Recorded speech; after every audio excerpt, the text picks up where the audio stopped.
The gate swung open with a long, easy silence, and that was when Lydia Shepard knew she had been a fool. Not the kind of fool who stumbles into a bad deal at the mercantile, or the kind who trusts the weather in October.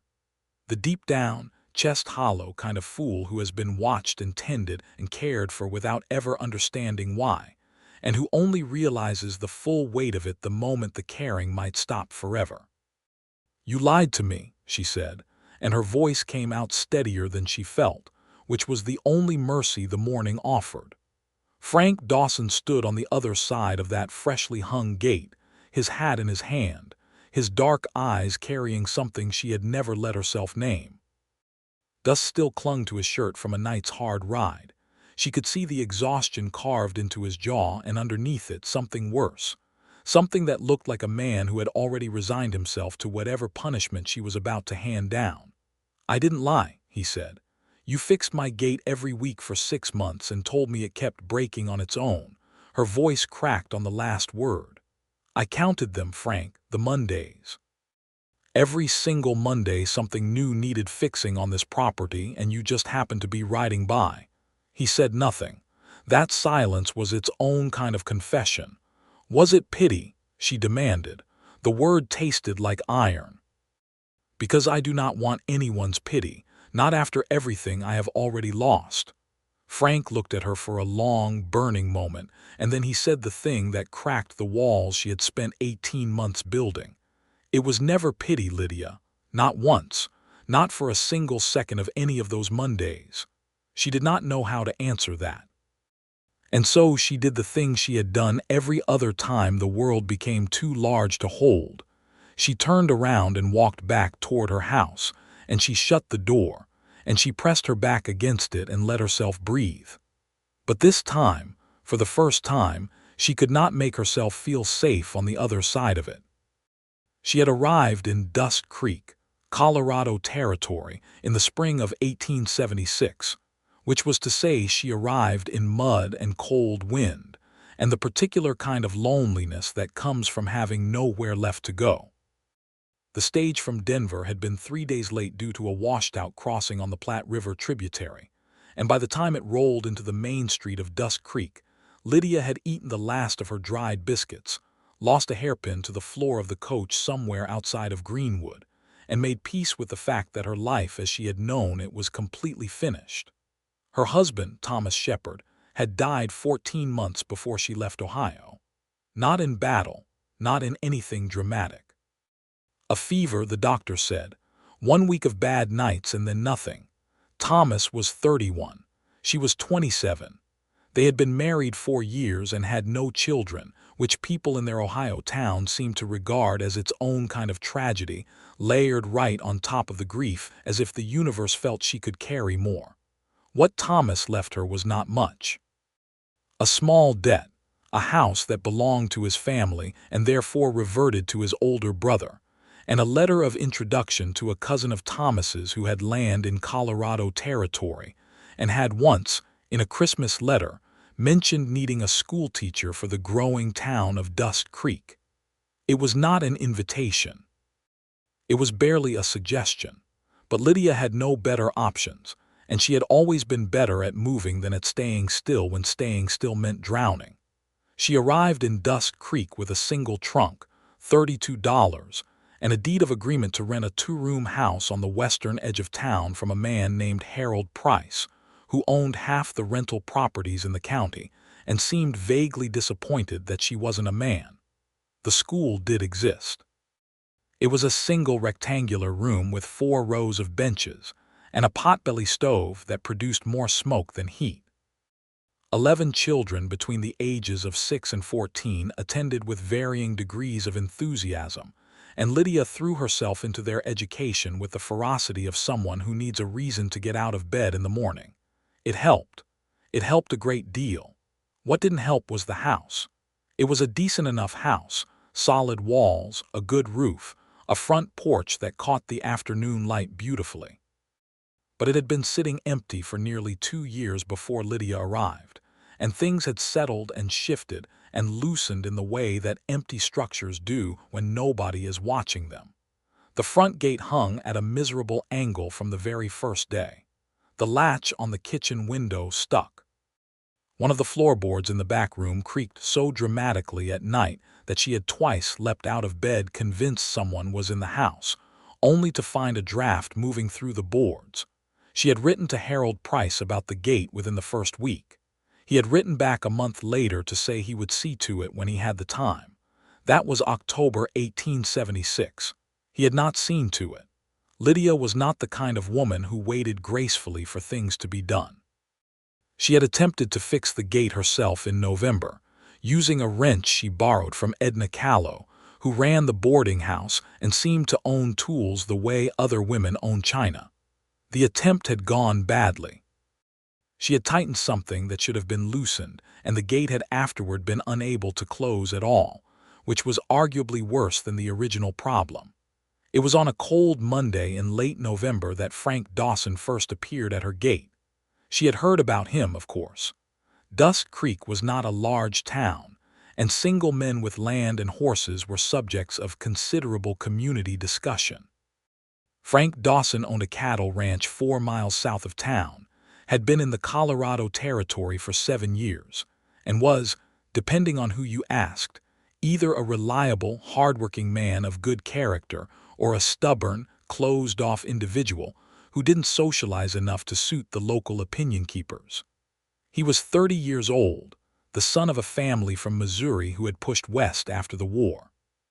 He had not fought in the war himself, being only 15 at its end, but his older brother had, and whatever that had done to the family was something nobody talked about directly.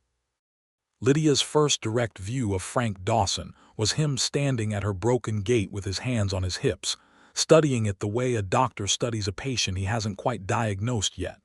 She opened the front door. "Can I help you?" He looked up. He had brown eyes that were very direct, and a face that wasn't handsome in any soft or easy way but was the kind of face you kept looking at because there was something honest in the structure of it.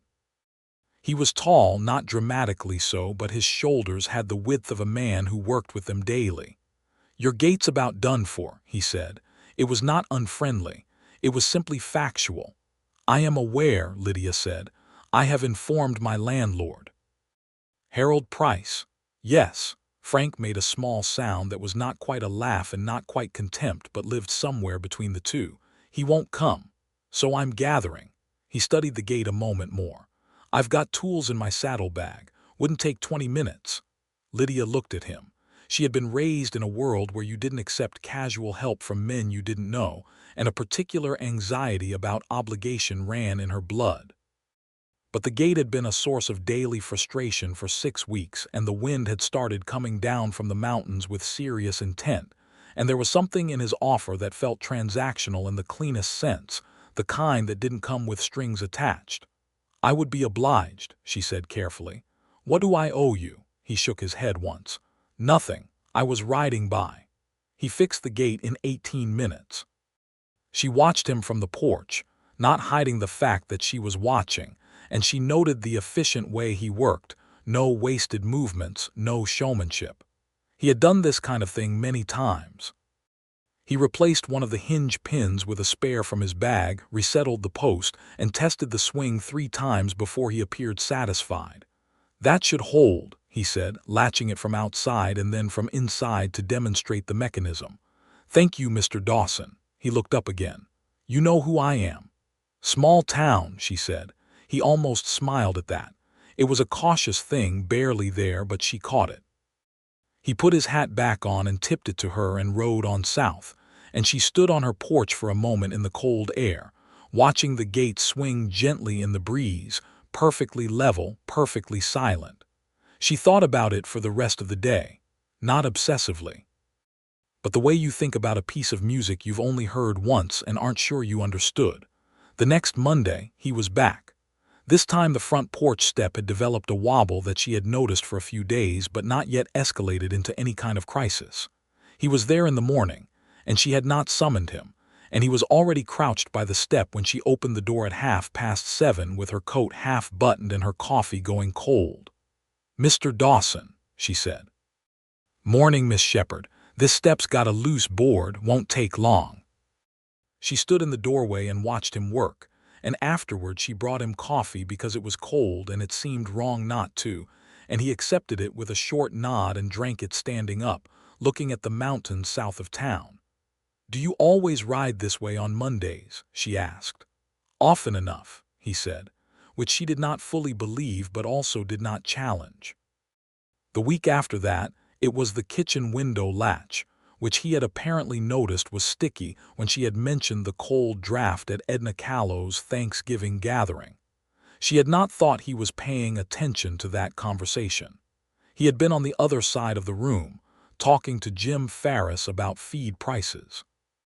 But apparently he had heard her, because the following Monday he appeared at her front gate, the gate that now swung perfectly, silently, beautifully, with a small tin of beeswax and a flat screwdriver, and fixed the latch in 12 minutes. "You were listening at Edna's," she said. "I listen," he said simply. And that was all he said about that. It became a pattern so gradual that she almost didn't recognize it as a pattern until it had already become something she depended on. Every Monday, without fail, Frank Dawson appeared at her front gate, let himself through it with the easy familiarity of someone welcome, and fixed whatever needed fixing that week. Sometimes it was large, the back fence post that had heaved out of the frozen ground in January and needed to be reset with proper depth.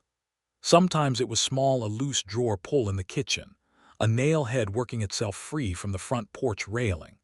Once it was the floorboard, that dramatic creaking board in the back room, which he silenced with such thoroughness that she almost felt its absence at night, the way you feel the absence of a sound you hadn't noticed you'd gotten used to.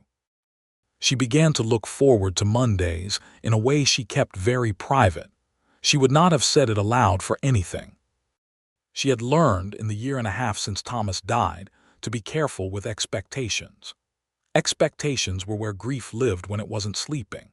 She had made the mistake of needing something several times since his death, needed her mother-in-law to be kind, needed her Ohio neighbor to still be her friend, needed the world to wait while she found her footing. And each time the thing she needed had failed to materialize. The failing had been worse than if she'd never wanted it. So she told herself the Monday visits were simply a neighborly arrangement between two practical people. She told herself that Frank Dawson had nothing better to do with his Monday mornings. She told herself many useful, protective things, but she also started making sure there was coffee ready by 7:30 on Monday mornings, and she couldn't entirely explain that away. Frank Dawson, for his part, was not a man who explained himself much. He was not unfriendly. He never had been, but he was contained in a way that she had initially read as coldness, and was slowly coming to understand was something else. He watched the world carefully. He chose his words with the particular attention of someone who had learned that words had consequences. He had opinions on things and expressed them when asked, and sometimes when not asked if the subject struck him as important, but he didn't fill silence just to fill it.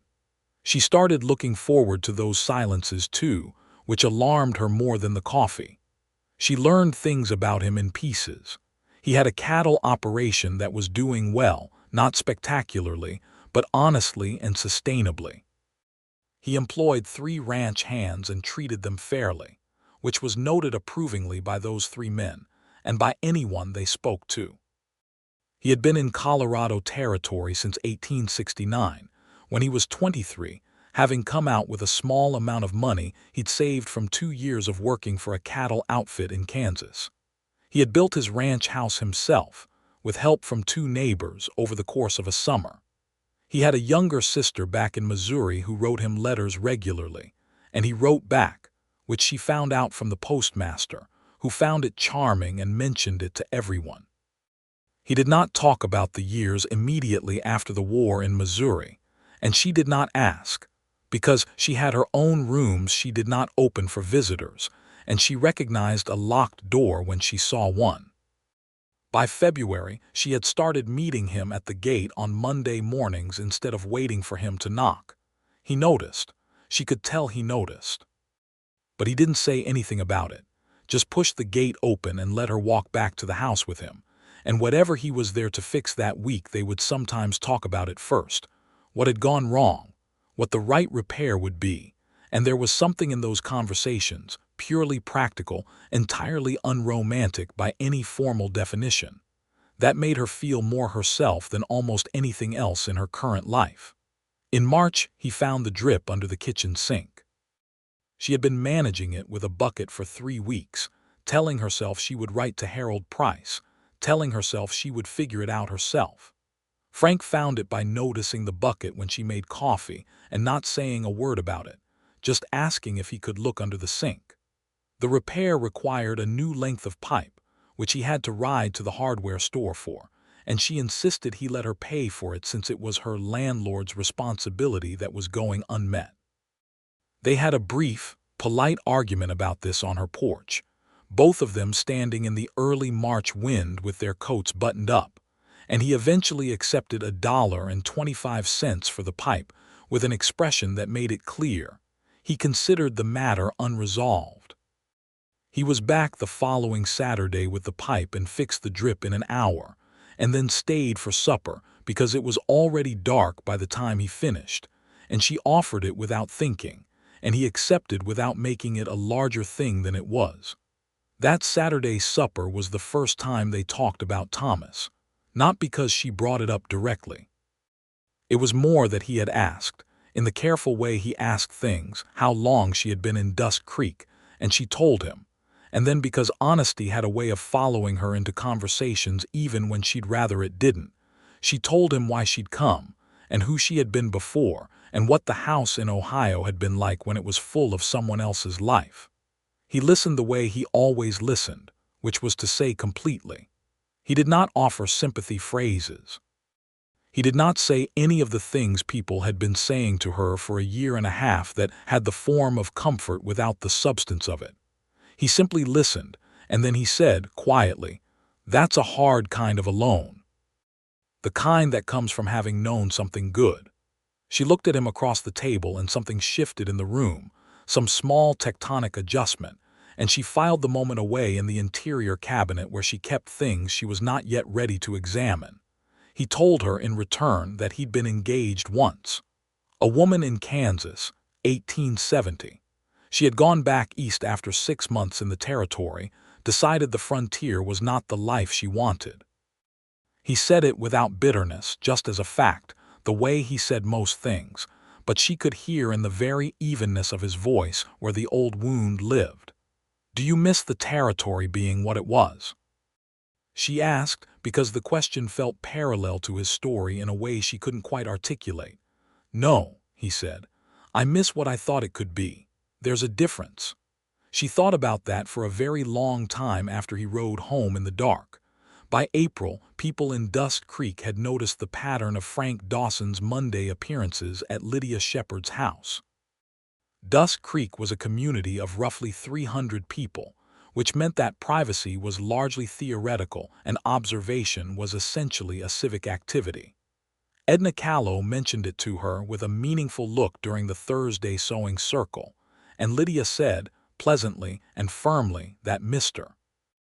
Dawson was simply a neighborly man who helped maintain the property since Harold Price was not meeting his obligations, and Edna accepted this explanation with a smile that contained a great deal more subtext than the words warranted. Lydia repeated this explanation to herself on a fairly regular basis. She was getting less convinced by it.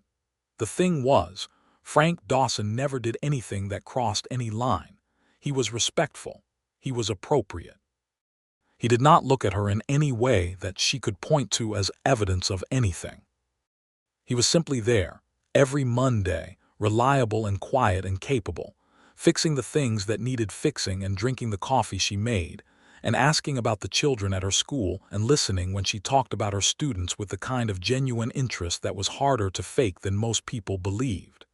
He asked her once in April about a boy named Henry Marsh, one of her students, who had been absent for 2 weeks with a bad cough. She had mentioned Henry the previous Monday in passing. The fact that he had remembered and asked about the child specifically, and done so with the kind of quiet attention that suggested the question was real and not conversational filler. That was what finally broke through the first layer of the wall she'd built around herself. She didn't show it. She answered about Henry Marsh, who was improving, who would likely be back in school the following week, and Frank nodded and said he was glad to hear it, and they talked about something else. But inside the private cabinet where she kept her most carefully guarded observations, she placed that moment and closed the door on it softly. May arrived with warmth and color. The mountains to the west went from white at their peaks to green partway down, and the town of Dust Creek shook off its winter stiffness and became almost pleasant. Lydia's garden, which she had been working on since the thaw with seeds sent from her mother in Ohio, began to come up in earnest. She had tomatoes and beans, and a corner of it dedicated to sunflowers, which she had loved since childhood and refused to apologize for being impractical. Frank appeared one Monday to find her in the garden in her work dress with dirt on her knees and her hair pinned up loosely, and he stopped at the gate and just looked for a moment before he said anything. And when she looked up and their eyes met, something happened that neither of them mentioned. It was a brief thing, a flare, quickly covered on both sides but real, unmistakably real. "The garden looks good," he said. "The tomatoes are coming in nicely," she said, and they both understood that they were talking about something else entirely, and both chose to pretend otherwise, because the fiction was safer and they were both afraid. He fixed the loose shutter on the east bedroom window that Monday, which had been banging in the wind and disturbing her sleep for 2 weeks. She had not mentioned it to him. He had apparently noticed it during one of his morning approaches and simply come prepared. She stood in the garden and watched him work on the ladder against the side of her house and felt something she had not felt in almost 2 years, the particular warmth of being seen. Not the town's polite observation, not the sympathy gaze, not the curious social measuring. The kind of being seen that meant someone had been paying attention because they wanted to. It frightened her badly. That same evening she sat down and wrote a long letter to her mother in Ohio. She did not mention Frank Dawson by name. She said only that Dust Creek was better than she had expected, and that she was beginning to feel that Colorado territory might be a genuine home rather than simply a refuge. Her mother wrote back 3 weeks later to say she sounded better than she had in over a year, and to be careful in the heat. June brought the kind of heat that Colorado territory did dramatically, the kind that arrives suddenly and makes everything shimmer. The school term ended for the summer, and Lydia had more unstructured time than she was accustomed to, which was both a relief and a danger.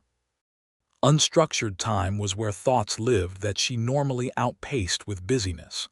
The Monday visits continued. In June, Frank fixed the pump handle on her backyard water pump, which had been sticking badly and requiring more force than it should. He also repainted the front gate post, not because it needed structural repair, but because the paint was flaking and it looked neglected, and he arrived that particular Monday with a small tin of white paint and a brush, and did the whole post in the morning while she brought him lemonade, and they talked about whether the town needed a second school building, and whether the railroad would come through or detour north. "What do you think you'll do?" he asked. "If the railroad changes the town significantly." "Stay," she said, and heard the certainty in her own voice and was surprised by it. "I've put down roots, I think, even without meaning to." He looked at the gate post and nodded slowly. "Roots take sometimes before you notice." There was a long pause. "Is that what happened to you?" she asked. With the ranch," he agreed carefully, "and other things." She let that stand. She was learning, with Frank Dawson, that patience was a form of communication. That letting a thing breathe was sometimes the most honest response to it. In July, the world outside their particular quiet arrangement intruded with force. A man named Cole Draper came to Dust Creek. Cole Draper had been working the cattle circuit in Texas, and had come north following the beef market, and he had money in his pocket and a loud, easy manner that made him popular at the saloon immediately. He was handsome in a very deliberate way, the kind of man who knew his own face and used it. He was 34 and divorced, a fact he mentioned easily and without apparent shame, which was noted by some people approvingly and by others with suspicion. He came to the school on a Tuesday in mid-July, which was during the summer recess, but Lydia was there repainting the interior walls, a project she had taken on herself because the walls were gray and oppressive, and she believed children learned better in brighter rooms. He knocked on the door and introduced himself, and said he'd heard there was a schoolteacher in town who might know about the Territorial Education Commission's grants for new schools, which he claimed to have an interest in because he was considering settling in the area. It was a thin pretext, and she knew it. But he was pleasant, and she was not so out of practice with social interaction that she couldn't manage a conversation with a man who was trying to impress her. She told him what she knew about the Education Commission. He stayed for 45 minutes. He was clever and funny, and made her laugh twice, genuinely, which she had not expected, and she was honest enough with herself to acknowledge that he was physically attractive in the obvious, uncomplicated way that some men managed. He asked if he might call on her, and she said slowly that she received visitors on Thursday evenings, which was technically not a lie, as it was her standard response when she didn't want to commit either way. She told herself that evening that there was no reason not to be open to the possibility. She was 29 years old. She was not promised to anyone. Frank Dawson had never said a single word to indicate that he thought of her as anything other than a neighbor he was helping, and she was not going to build a life on inference and Monday mornings. But that night she lay in her bed staring at the ceiling and felt the absence of something she hadn't let herself name, and it kept her awake until midnight. Cole Draper came on Thursday. He brought flowers from the mercantile, a bunch of paper-wrapped asters, which was thoughtful in the conventional sense, and she put them in water and served coffee, and they talked for 2 hours about Texas and Ohio, and what each of them had come west looking for. He was entertaining and attentive and everything that was correct. He called again the following Thursday and the Thursday after that. She found herself comparing the conversations to other conversations, privately, which was unfair and she knew it. But there was a texture missing in Cole Draper's talk, something she only understood by contrast. He filled silences because silences made him uncomfortable. He told stories about himself with practiced confidence. He was performing, not unkindly, but performing nonetheless, and she was accustomed to something different. The Monday visits continued. Frank knew about Cole Draper. It was impossible not to in a town that size, but he said nothing about it. He came on Monday mornings and fixed the things that needed fixing and drank his coffee and talked about the cattle market and her students and the state of the roads and whether the fall would be wet or dry. He did not ask about Cole Draper. He did not change in any way she could identify. He was the same reliable, careful, attentive man he had always been. This was, she found, more disturbing than anything she could have predicted. One Monday in August, he came to fix the back fence gate, which had begun dragging on the ground after the summer rains had softened the soil enough for the post to shift. He brought a post hole digger and spent the better part of 2 hours resetting the post properly, working in the August heat with his sleeves rolled up, and she brought him water twice, and the second time he straightened up and drank the whole glass without stopping and said thank you, and she noticed his hands, which she had noticed before but suddenly couldn't stop noticing, capable and careful hands, hands that fix things. Cole Draper is leaving, she said without having planned to. He looked at her. Is that so? He's moving on to Pueblo. The opportunity he thought he had here didn't materialize the way he expected. She paused. I am not particularly troubled by it. A silence. No, Frank said. No, she said. I think I was testing myself more than anything. Testing what? She looked at him directly and watched him meet her eyes and hold them. Whether I was building something that didn't exist, she said. Or whether it does. The words sat between them in the August heat, and Frank Dawson set down the post-hole digger and looked at her with an expression she had never seen on his face before, something opened and unguarded in it, and he said, "Lydia."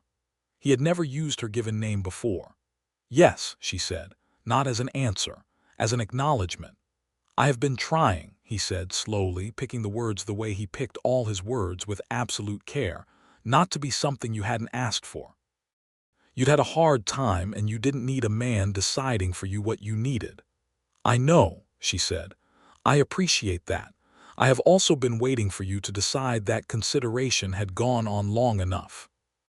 He stared at her for a moment and then made a sound that was entirely and genuinely a laugh, and it transformed his face, and she realized she had only heard him laugh truly perhaps twice before, and it was, quite simply, one of the finest things she had ever seen.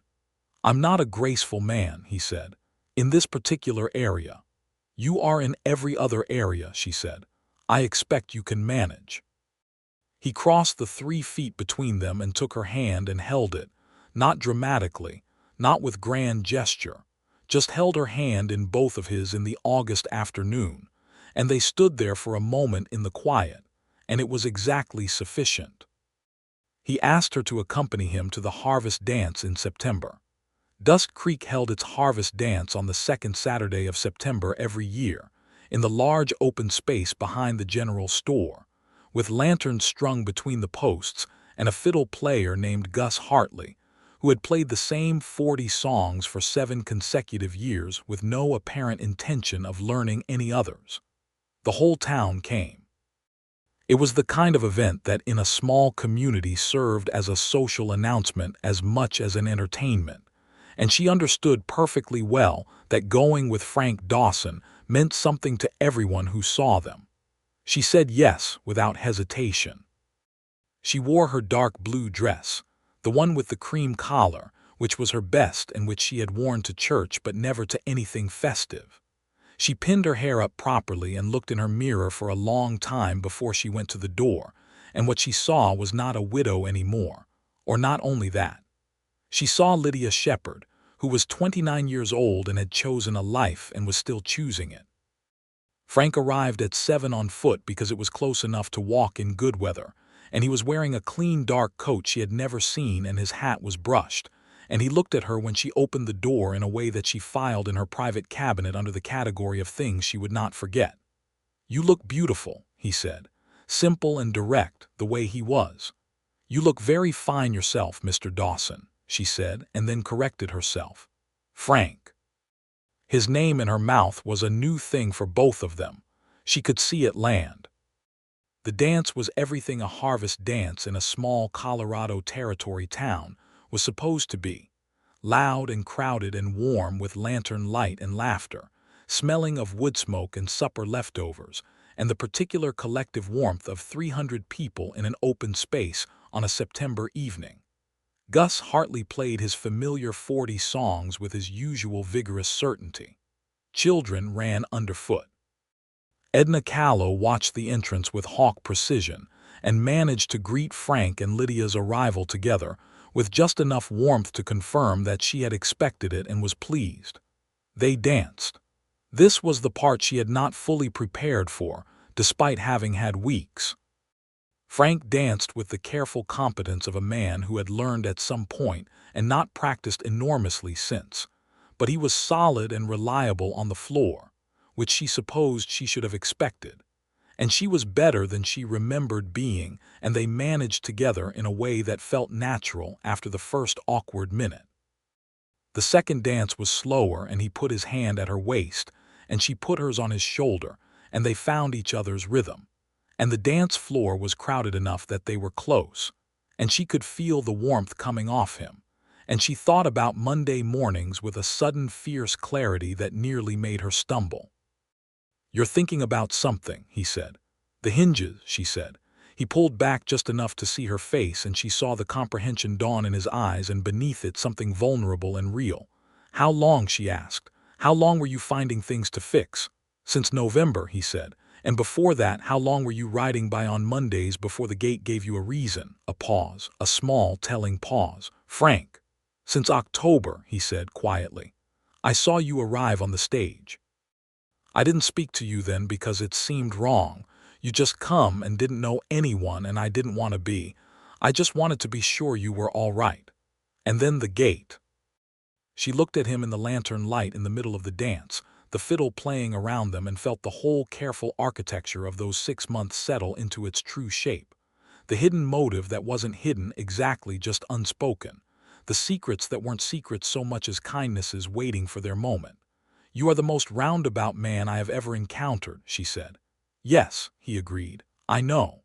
"I am very glad the gate broke," she said. "So am I," he said, and pulled her slightly closer, and they danced. The fall deepened into one of those golden Colorado autumns that felt like a reward after the summer's heat. Lydia and Frank moved into the next phase of their acquaintance with the same gradual, deliberate pace that had characterized everything between them, which was to say slowly enough to be maddening and surely enough to be real. He called on her Sunday afternoons, and she went out to the ranch on several Saturday mornings to see the operation, which she found genuinely interesting. She had not grown up around cattle or farming, but she was curious and asked good questions, and his 3 ranch hands, who were named Pete Castillo, Jonas Webb, and a young man of 19 called Danny who had no last name that he used in public, seemed to find her approval of her boss's good taste satisfying. Pete Castillo had a wife in town named Rosa who became one of Lydia's good friends over the winter. Rosa Castillo was 26 and had grown up in New Mexico territory, and spoke with a directness that Lydia found refreshing after years of the careful, oblique social speech of Ohio. They had supper together every other week, the 4 of them, alternating between Lydia's house and the Castillo's small house on the north edge of town, and those suppers were some of the most genuinely warm evenings Lydia could remember in a very long time. Frank, at those suppers, was different in a group. He was still contained, but the containment was relaxed, and he was drier and funnier than she had realized, and she found herself watching him across the table with the slightly dazed pleasure of discovering new rooms in a house she thought she knew. He kissed her for the first time in October, on her front porch on a Sunday evening, after they had been sitting and talking about nothing consequential for 2 hours, and the temperature had dropped suddenly, as October temperatures in Colorado territory do, and she had gone to get her shawl, and when she came back, he was standing at the top of the porch steps, and he took the shawl from her hands and put it around her shoulders and then stood very close and looked at her very directly. "May I?" he said. "Yes," she said. It was a careful kiss, short but absolutely certain, and when he pulled back he looked at her with an expression that was so complete and so honest that she had to look away for a moment before she looked back. "I've been wanting to do that since the dance," he said. "I know," she said. "You know. I'm a school teacher. I'm observant." He laughed and she laughed, and he kissed her again, less carefully this time, and she decided right then that Monday mornings were never going to be the same, and was very glad of it. The winter of 1876 to 1877 was hard, as Colorado territory winters were, but Lydia moved through it with something that was functionally hope, which was the most different thing she had felt since before Thomas died. The school resumed in September, and she had 14 students now, 3 new families having settled near the town since spring, and she had requested a new reader series from the Territorial Education Office, and was in correspondence with a teacher in Denver about mathematics curriculum. The work mattered. It had always mattered, but it mattered now in a way that was connected to everything else in her life, rather than being a refuge from it. Frank came to the school Christmas program and sat in the second row, and watched 12 of her students perform a reading of a condensed Christmas tale from Dickens, which she had adapted herself and drilled them in for 6 weeks. And afterward he told her it was the best thing he had seen in 7 years in Colorado territory, which was possibly an overstatement, but was delivered with such complete sincerity that she believed he meant every word. He proposed to her in January 1877, not on one knee, not with elaborate theater. On her front porch on a Monday morning, after he had come to fix the damage, A January ice storm had done to her fence along the west side of the property, pulling the boards loose from the posts. He had spent the morning resetting the boards in the cold, and she had brought coffee twice. And by the time he was done, they were standing together on the porch drinking the third cup she had made. And the morning light was coming white and clean off the snow. And he turned to her and said, without particular preamble, that he would like to spend his life with her if she was willing. She turned the words over in her chest, not stalling but genuinely letting them settle, letting them find where they fit. They fit exactly. Yes, she said. He exhaled in a way that told her he had been more nervous than he had looked, and this struck her as enormously endearing. She put her free hand on his arm and felt the tension go out of it. "I'll speak to Harold Price about buying the property," he said after a moment. "You shouldn't have to rent it." "Frank," she said. "What?" "We have 6 things I would like to discuss before we talk about Harold Price." He looked at her, and the ghost of a smile appeared. "All right. Equal say in the decisions about the ranch," she said. "And about our household. I'm not a woman who will be managed." "I have gathered that," he said. "I would like to keep teaching, perhaps not forever but for the foreseeable future, and it is not negotiable. It shouldn't be negotiable. The town needs you. I have my own money and I intend to keep it separate so that it is always mine. That's sensible. I will want a garden every summer, including sunflowers, even though they're impractical." He was fully smiling now, and she felt the warmth of it across the cold morning air. "Done. And I would like the ceremony to be small, just people who actually know us." "Agreed without reservation."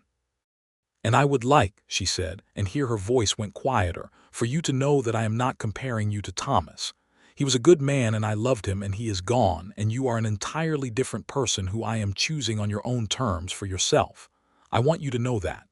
Frank looked at her for a long moment, and his expression was the most open she had ever seen it, completely without defense. "I know," he said, "and I would have you know the same, that I am not filling a space.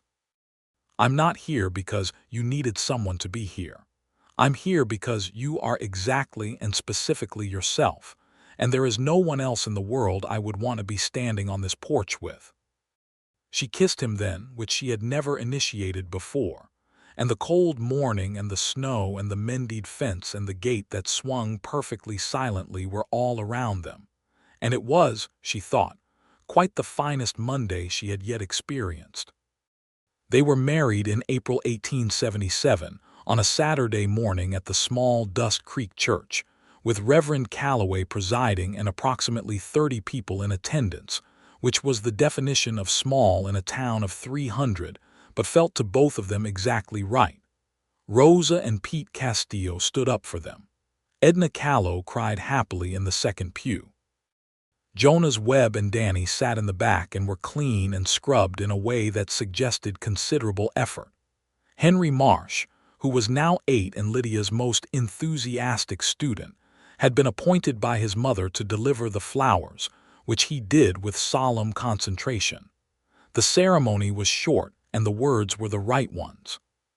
When the Reverend reached the moment of the vows, Lydia looked at Frank and thought about all the Mondays, all the quiet arrivals, all the small, careful repairs, all the coffee cups and conversations, and felt the entirety of it in her chest like something that had been slowly, patiently built into something permanent. "I do," she said, and meant it with everything she had. "I do," Frank said, and held her eyes with his, and they both understood exactly what they were promising. After the ceremony, there was a supper at Edna Callow's boarding house, because Edna had insisted on contributing, and there was no sensible way to stop her, and it was warm and loud and full of the ordinary pleasure of people who like each other in a room together. Frank's younger sister, Clara, who had taken the stage from Missouri for the occasion, arrived breathless and travel-rumpled and hugged her brother with the force of someone who had been waiting a very long time to do it, and then turned to Lydia with bright eyes and said, "He wrote about you for 6 months without using your name.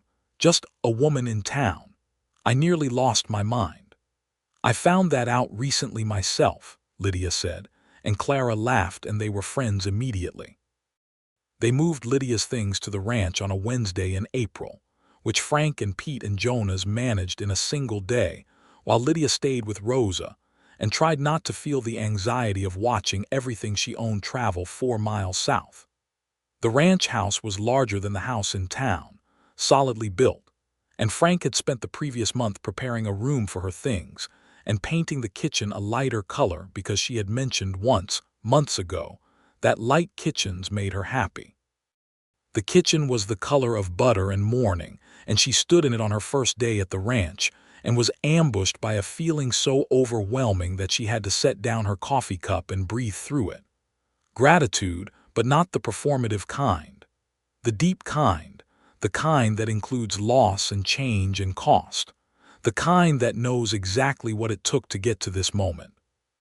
Frank came in from the barn and found her standing in the kitchen with her hand pressed flat on the newly painted wall, and he didn't ask what was wrong because he could see that nothing was wrong. He came and stood beside her and put his arm around her shoulders, and they stood there together in the butter-colored kitchen until she was ready to move on to the next part of the day, and then they moved on together. The school year ended in June, and by midsummer Lydia had settled into the rhythms of ranch life with the same adaptive intelligence she had brought to everything else. She was not a ranch woman by background, but she was capable and observant, and she learned the patterns of the operation with genuine interest, asking Pete Castillo questions about the herd management and the grazing rotations, and the water rights that were increasingly the subject of complicated negotiation in the territory. The water rights issue was one that 1877 brought with a kind of simmering tension that ran through the whole cattle community of their county. A large cattle operation out of Denver, called the Meridian Cattle Company, had been buying up land and water claims throughout the previous winter and spring, and by summer they were pressing their claims aggressively along the creek that fed most of the smaller ranches in the southern part of the county, including Frank's. It was the first real crisis of their marriage, not of their relationship to each other, but of the world pressing in on them from outside. The creek was called Arroyo Seco by the old-timers who remembered when there was more Spanish spoken than English in the territory, and it ran through the lower edge of Frank's land and provided water for roughly a third of his herd during the dry months. Meridian claimed ownership of the water rights based on a prior appropriation filing that was, to anyone who looked at it carefully, of dubious legality but very expensive to challenge. Frank spent 3 Saturdays in Denver consulting with a territorial attorney named Osgood Briggs, who was expensive but thorough, and Lydia spent those Saturdays writing letters on their behalf to the Territorial Land Office and to the editor of the Denver Rocky Mountain News, who published one of them in August under the heading, "Small Ranchers Threatened by Water Monopoly." The letter did not change the legal situation, but it produced a response from 3 other ranchers in the same position as Frank, and those 3 ranchers and Frank formed a water rights association with Osgood Briggs as their representative and filed a collective challenge in the territorial court. It was a long process. It stretched through the fall and into the following year, but Lydia had approached it with the methodical persistence of someone who had once been told by a land office clerk that she probably didn't understand how prior appropriation worked, and had taken that as an invitation to understand it completely. She knew more about territorial water law by October than most of the ranchers in the county, and she corresponded with Osgood Briggs regularly on the specifics of the case in letters that he told Frank were the clearest, most useful communications he received from any of his clients. Frank told her this, and she saw in his face not just pride but a particular kind of satisfaction, the satisfaction of a man who had chosen a true partner and is watching that choice confirmed. The school year resumed in September 1877, and Lydia was glad of it. She had 15 students now, including 2 new children from a Mexican family named Garza who had come north from New Mexico Territory and settled on a small farm east of town. The Garza children, Maria and Louis, were bright and eager and spoke limited English, and Lydia spent extra hours developing lessons that allowed them to learn alongside the other children without humiliation. Mrs. Garza came to the school one afternoon in October and shook Lydia's hand with tears in her eyes and said, in the blend of Spanish and English that was their shared language, that her children were learning to love the place because of the school, and Lydia held that conversation close for a long time. There were injustices in the territory that she could not address with a teaching certificate and a water rights letter, and she knew it. The treatment of the Ute people, who had been in this land for generations and were being pushed from it with increasing brutality as the territory filled with settlers, was a wrong that moved through the edges of her awareness with a weight she could not ignore. When the news came in the fall of 1877 of the forced removal being planned for the northern Ute bands, she read about it in the Denver paper and sat with it in silence. And when Frank came in from the day's work, he found her at the kitchen table with the newspaper, and that particular stillness on her face that he had learned meant something serious. "There is nothing right about what is being done to those people," she said.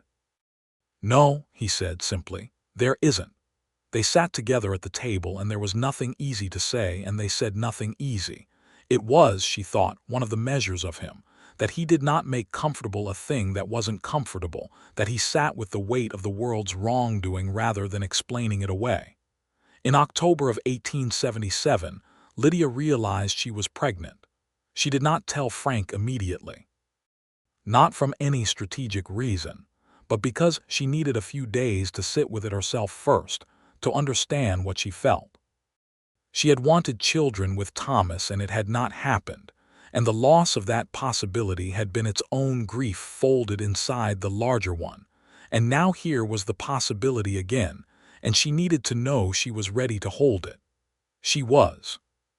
She told Frank on a Sunday afternoon when they were walking along the lower fence line of the property checking the condition of the posts before winter, a task she had taken on as her own because she found the walk therapeutic and had become, over months of observation, genuinely good at assessing what needed repair before it became a problem. She stopped at the corner post and turned to face him and said, "We are going to have a child." He stopped. He looked at her, and his face did the thing it did when something reached him very deeply, which was that it went perfectly still before it opened completely. And for a moment she saw everything he felt without any of his usual careful management of it, and what she saw was joy so large it barely fit. He crossed to her in 2 steps and held her, and she felt his hands at her back and his breath in her hair and the warmth of him against the October cold, and she pressed her face into his shoulder and felt the shock and the gladness of it together, and both of them stayed very still for a long moment. "Are you frightened?" he said into her hair. "A little," she said. "Are you?" "Enormously," he said, "and the most grateful I have ever been." She laughed and he laughed, and they stood there in the October afternoon at the corner fence post, and then she straightened up and told him the post needed resetting before November, and he looked at it and agreed, and they walked on. The winter of 1877 to 1878 was spent in the particular intimacy of a home preparing for a child. Frank built a cradle in the evenings after supper, which occupied 4 months of patient work because he wanted it to be right, and he had never built furniture before. He read about joinery from a book ordered from a bookshop in Denver, and experimented with scrap wood before attempting the real thing. Lydia found this deeply endearing and told him so. He said he didn't want any child of his sleeping in something that might collapse, which she thought was the most frank Dawson statement she had ever heard him make. The water rights case moved slowly through the territorial court, and the association's lawyer sent regular updates that were cautiously optimistic.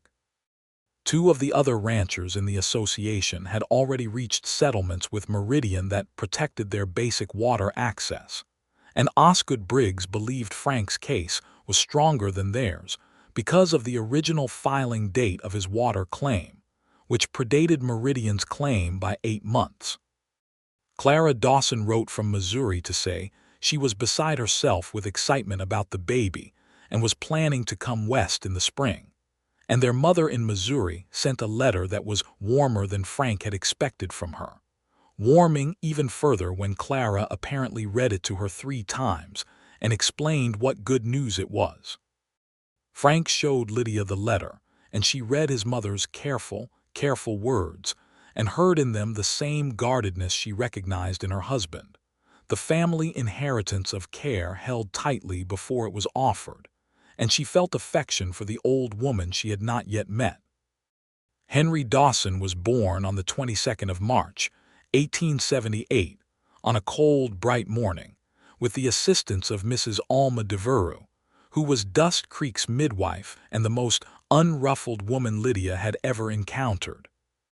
The labor was long, and Frank stayed awake the entire night in the kitchen, while Edna Callow and Rosa Castillo took turns sitting with Lydia.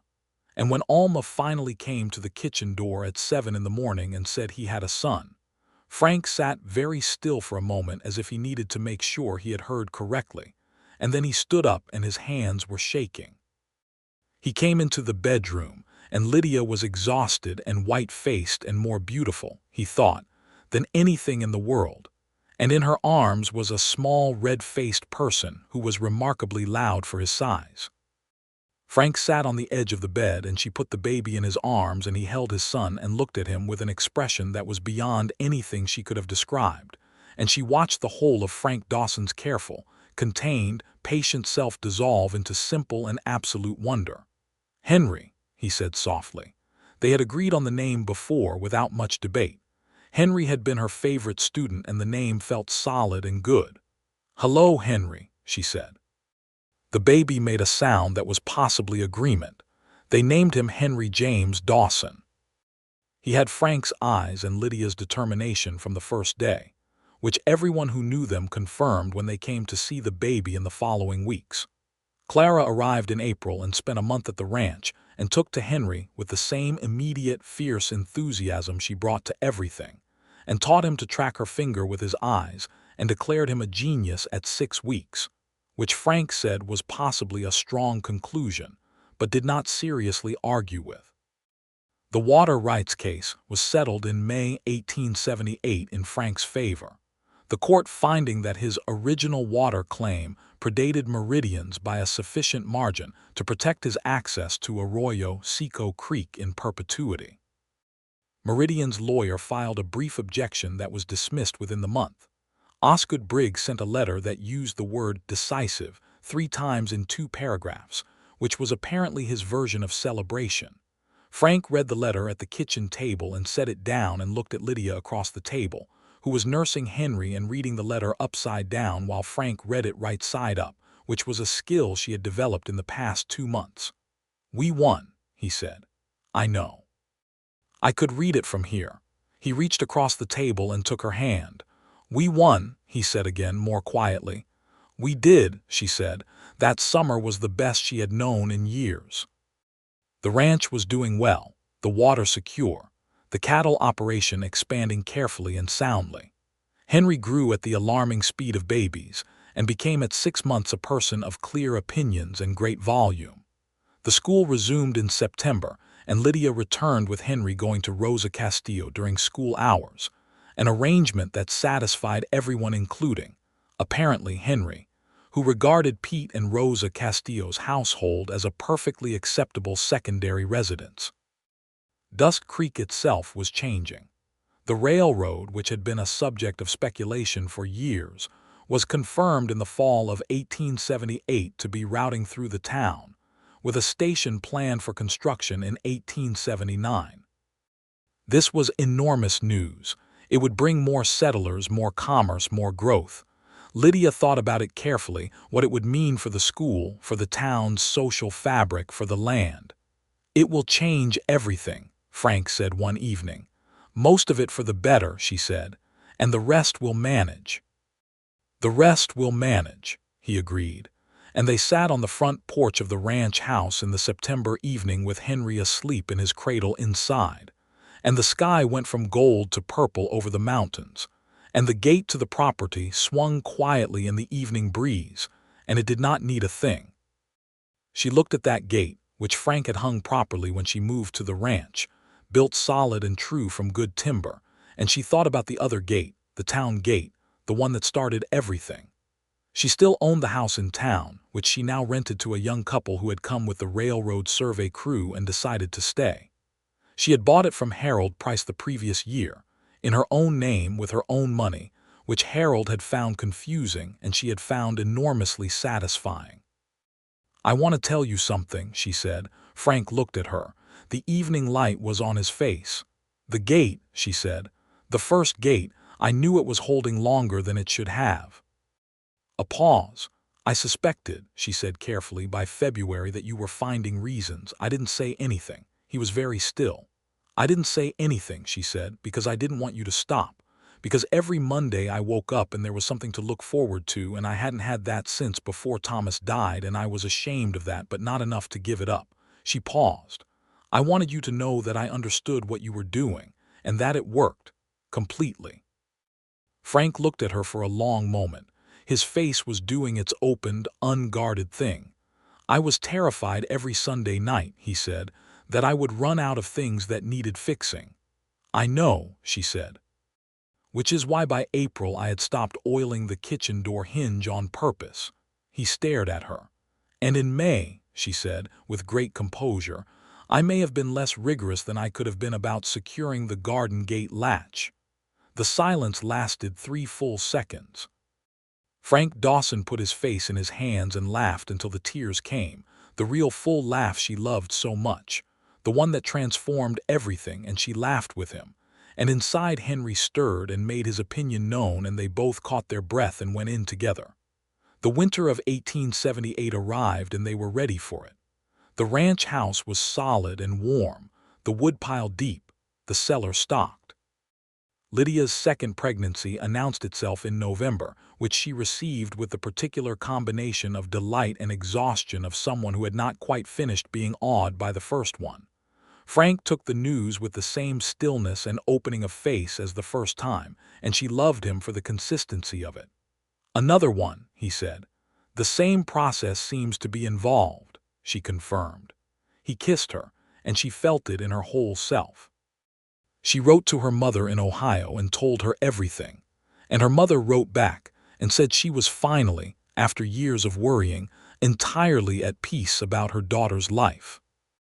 Lydia read that letter in the kitchen and cried quietly and felt the full arc of the years that had brought her here.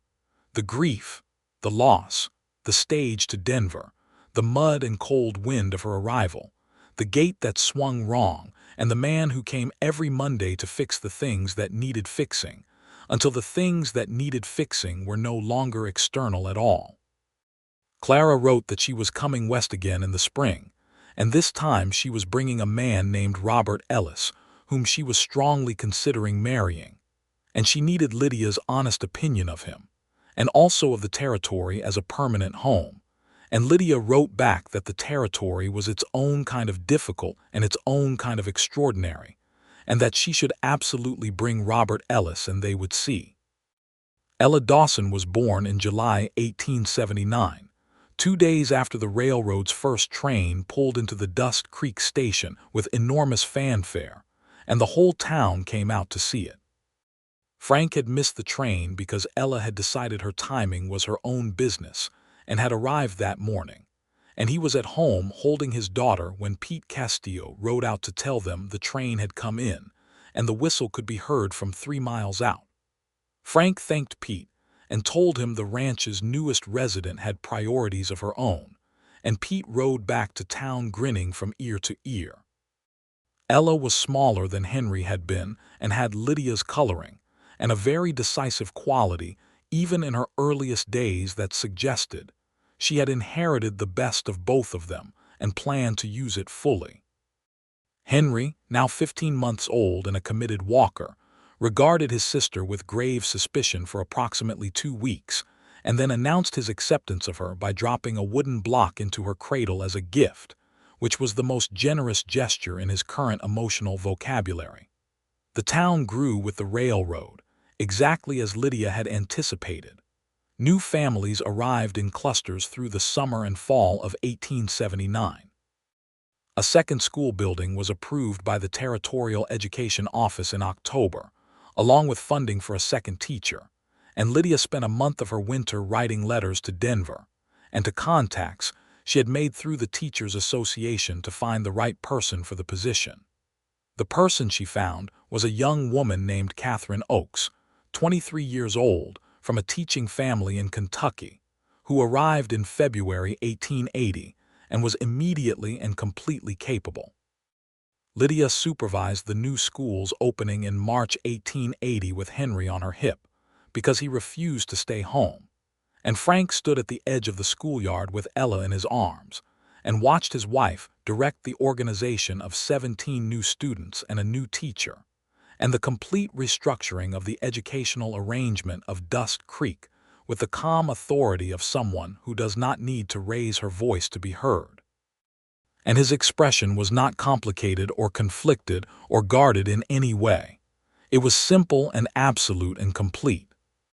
Clara Ellis, formerly Clara Dawson, arrived in the spring of 1880 with her husband Robert, who turned out to be a good-natured man of 30 who wanted to try his hand at running a small general goods store in a growing western town, and had the quiet steadiness that Clara, who was exuberant in all directions, clearly needed and clearly appreciated. Lydia liked Robert Ellis on the second day, which was when he asked her thoughtful questions about territorial politics and listened to her answers with genuine attention, and she told Frank that evening that his sister had done well. "She has your taste in important matters," Frank said, which was the kind of thing he said that made her set down whatever she was holding. They spent a long summer evening on the porch together that June, Frank and Lydia, the children asleep inside, the mountains to the west holding the last of the light. Henry had started talking in full sentences and had spent the day following Pete Castillo around the cattle yard asking questions at the impressive rate of one every 45 seconds. Ella had learned to make a sound that was clearly and deliberately her way of getting attention and was extremely effective at it. The school was thriving. The ranch was sound. The water still ran clear along Arroyo Seco. The railroad brought commerce and complications and the particular energy of a place becoming something. "I want to build on the east side of the property," Frank said. "Bigger garden, maybe a proper kitchen garden separate from the flower beds." Lydia turned to look at him. "The sunflowers can have more space," he said. "Frank," she said, "you ridiculous, wonderful man." He looked at her sideways in the evening light, and the smile was there, the real one, the one that had been arriving a little more easily with every year. "I am entirely practical," he said. "You are the least practical person I have ever met, disguised as the most practical," she said. "You built a cradle for 4 months because you cared. You rode by a gate for a month before you had an excuse to stop. You paint kitchens the color of morning because someone once mentioned liking light. You are the most romantic person in Dust Creek and possibly in the Colorado Territory, and you have convinced everyone, including yourself, that you are simply a rancher who fixes things." He looked at her for a long time. The evening light was gold and long. "Is that a complaint?" he asked. "It is the furthest thing from a complaint that has ever been said," she told him. He reached across and took her hand, the same way he had on the day they got the news about the water rights, the same way he had every time the world asked them to stand together and they had stood together, and held it. They sat on the porch as the mountains went dark and the stars came out over Colorado Territory, which in June 1880 was still a territory but would become a state within the decade, and was already becoming something richer and more complicated and more worthy of attention than any of them entirely understood.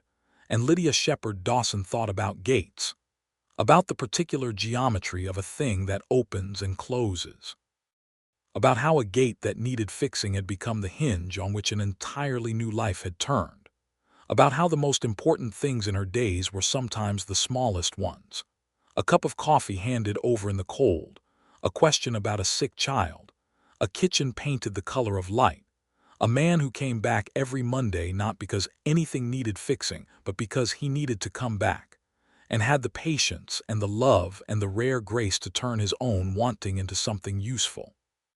She thought about all the Mondays. The gate, the porch step, the kitchen latch, the window shutter, the fence post, the pump handle, the south side boards after the winter ice. The things that had given him a reason week after week, until the reason was no longer external to either of them. She squeezed his hand. "What are you thinking about?" he said. "Hinges," she said. He made the sound that was his laugh, quiet and complete, the sound she had stored up more carefully than anything else. "Always the hinges," he said. "They are important," she said. "Hinges are what let things open." Inside, Henry woke briefly and made a sound and then settled back to sleep. The night was warm and full of stars. Frank's hand was warm around hers. The gate at the edge of the property, solid and true and perfectly hung, was silent in the still air, which was exactly how it should be. Lydia closed her eyes for a moment and felt the full weight and warmth of the life that had found her, and she was grateful for the brokenness that had let it through, and grateful for the man patient enough to keep showing up to it, Monday after Monday, until she was ready to open the door all the way and let him in for good. She was ready now. She had been ready for years. And the beautiful thing about Frank Dawson was that he had known exactly when to wait and exactly when to step forward, and he had never once gotten it wrong, and she did not think he ever would. In the years that followed, Dust Creek grew into a proper Colorado town, and the Dawson Ranch grew with it, steady and sound. Henry became a boy, and then a young man with his father's patience and his mother's quick, clear mind. And he was the one who ultimately took to ranching with the deep love for the land that Frank had always hoped someone would inherit. Ella, true to her earliest declaration of independence, grew into a person of formidable intelligence and social confidence who wanted to be a doctor, which in 1895 was an ambition that required extraordinary persistence, but was not, Lydia maintained firmly, impossible, and they wrote letters together to medical colleges and fought for it the way they had fought for everything else that mattered. A third child, a boy they named Thomas James Dawson, came in 1882, named with careful love and intention, and he had his grandmother's quiet, watchful quality and grew into a man of few words and great feeling, the way his father had been before Lydia had spent 7 years coaxing the words forward. Frank Dawson fixed things for the rest of his long life, not because things needed fixing, or not only because of that, but because it was the way he loved, in the specific and the material and the careful, in the act of showing up with his hands and his attention and his constant, patient presence. He was not a man who said enormous things easily. He said small things with enormous precision, and over the years Lydia had learned to hear all of it. She kept teaching into her 40s, and trained 4 more teachers for Dust Creek schools over the years, and maintained a correspondence with Catherine Oakes until 1901, when Catherine retired. She kept her garden, and the sunflowers were always there, impractical and golden, turning their faces south all summer long. On a Monday morning in October 1895, the gate at the front of the ranch property developed a slight list to the east, caused by the post settling after a wet September. Frank noticed it on Sunday and was out there at 7 on Monday morning with his tools, and Lydia brought him coffee and stood at the top of the porch steps watching him work exactly as she had stood on the steps of the house in town 19 years before. "You know," she said, "that doesn't actually need fixing yet." He looked up from the gate with an expression that was entirely transparent and entirely beloved. "The post is shifting," he said. "The post is fine. It will need attention before winter. Frank, I was just riding by." She looked at him, this man she had chosen and been chosen by, standing at their gate in the October morning light with his tools and his 20-year habit of showing up. And she laughed, a full and genuine laugh, and he smiled, the real smile, and swung the gate to demonstrate the slight drag, which was barely perceptible but real. And she thought that perhaps he was right, and that some things genuinely did need attending to. and that it was not the worst thing in the world to have someone who noticed before you did and showed up on Monday with his tools. "All right," she said, "fix the gate." He did. It didn't need fixing the following Monday, or the Monday after, or the Monday after that. But he found other things. There was always something. The world was full of things that needed care and attention, and Frank Dawson was a man who understood that the most important ones were not always the most obvious, and that showing up was itself the work, and that love was not a thing declared once but a practice of return, weekly, daily, particular and specific. The Colorado sky was enormous above them, blue and boundless. The mountains were right where they had always been. The gates swung true. And Lydia Dawson went back inside to make more coffee, because it was Monday morning and her husband was fixing something, and some things, she had learned, were worth depending on.